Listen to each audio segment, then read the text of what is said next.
நேயர்களுக்கு வணக்கம். நம்ம மிளகா சீரியலில் இன்றைக்கி என்ன சுவாரஸ்யமாக பார்க்க போகிறோன்னா, இந்த தக்ஷாசினியோட மூஞ்சில் அடிக்கிற மாதிரி கண்டிப்பாக அந்த ஒரு டாக்குமெண்ட்டில் நம்ம கௌதம் கையெழுத்து போடணும்னு நினைக்கிறவங்க மறக்காமல் இந்த வீடியோக்கு லைக் பண்ணுங்கள்.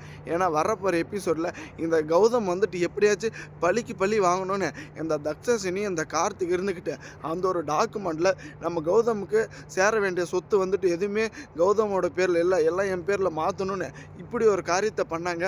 அதே சமயம் இந்த தக்ஷாசினி இருந்துக்கிட்டு கௌதம் நீ வந்துட்டு எதுக்கும் லாக் இல்லாதவன், அதில் வந்துட்டு கையெழுத்து பண்ணேன்னா கண்டிப்பாக வந்துட்டு நீ ஒரு ரொம்ப பெரிய விளைவை அனுபவிக்குவேன், ஒழுங்கு மரியாதையோட தகுதியை வந்துட்டு மீறி எந்த ஒரு காரியத்தையும் பண்ணாதுன்னு ரொம்பவே அளவு கடந்த ஒரு வார்த்தையை விட்டுட்டு இருக்காங்க.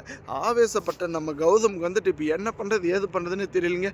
என்னவாடி நீ வந்துட்டு இவ்வளோ குறை சொல்கிற, கண்டிப்பாக வந்துட்டு இதுக்காகவே நான் போடுவேன் கையெழுத்து எல்லாத்துலேயும் போட்டாங்க.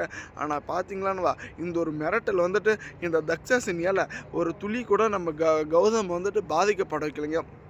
நம்ம கௌதம் வந்துட்டு அவ்வளோ கன்ஃபார்மாக சொல்கிறேங்க, இந்த ஒரு டாக்குமெண்ட்டில் கையெழுத்து போட்டது மட்டும் இல்லாமல் எனக்கு வர வேண்டிய பணத்தையும் வந்துட்டு நான் வாங்கிடுவேன், உன்னால் என்ன பண்ண முடியுமோ பண்ணிக்க அப்படின்னு அவ்வளோ ஆணித்தனமாக வந்துட்டு சொல்லிட்டாங்க. இப்போ இந்த தக்ஷாசினியோட பேச்சை கேட்டு ஒரு பக்கம் வந்துட்டு நம்ம கார்த்திக் ஏமாந்தாங்க ரொம்பவே மிச்சமாக போச்சு. எப்படியாச்சும் வந்துட்டு இந்த தக்ஷாசினியை அவங்க குடும்பத்தில் இருக்கிற எல்லாருமே பிரிச்சுட்டு இந்த கார்த்திக் வந்துட்டு எதுப்பாலே கௌதம் இலக்கியமாக வீடு வீடாக ரோடாக அலைய விடலாம் நினச்சிட்டு இருந்தாங்க.